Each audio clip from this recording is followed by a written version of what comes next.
வணக்கம். வாதியார் எம்ஜிஆர் என்ற நமது யூடியூப் சேனல் மூலமாக நான் உங்கள் வேல்முருகன். தமிழகத்தின் முதலமைச்சராக பேரறிஞர் பெருந்தகை அண்ணா அவர்கள் பதவியேற்ற பொழுது தனது ஆட்சி காலத்தில் விலைவாசி எல்லாம் குறைந்திருக்கிறது என்று ஒரு பட்டியலை பேரறிஞர் பெருந்தகை அண்ணா அவர்கள் சட்டமன்றத்திலே வாசித்துக் கொண்டிருந்தார். பருப்பு விலை குறைந்தது, எண்ணெய் விலை குறைந்தது, தானியங்கள் விலை குறைந்தது, அரிசி விலை குறைந்தது, புளி விலை குறைந்தது என்று பேசிக்கொண்டிருந்தார். அப்பொழுது காங்கிரஸ் கட்சி எதிர்க்கட்சி வரிசையில் இருந்த காங்கிரஸ் கட்சியினுடைய விநாயகம் என்பவர் சட்டமன்ற எதிர்க்கட்சி துணைத் தலைவராக இருந்தார்.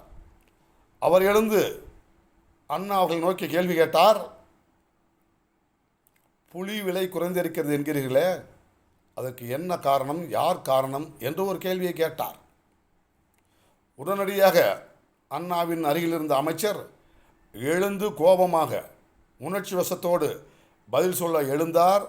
அண்ணா அவரை உட்காருங்கள் என்று அமர வைத்துவிட்டு அண்ணா சொன்னார், புளி விலை குறைந்திருக்கிறது, அதற்கு காரணம் புளிய மரம்தான் காரணம் என்று சொன்னார் என்று சொன்னால் அதுதான் பேரறிஞர் பெருந்தகை அண்ணா அவர்கள். அண்ணாவின் அந்த பதிலை கேட்டு சட்டசபையே சிரிப்புலியும் கரவொலியுமாக கலகலவென இருந்தது என்று சொன்னால் அதுக்கு பேர் சட்டசபை.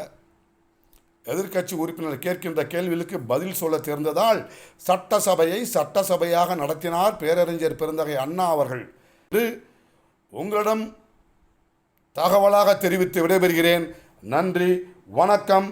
வாழ்க தமிழ், வெல்லட்டும் தமிழ்.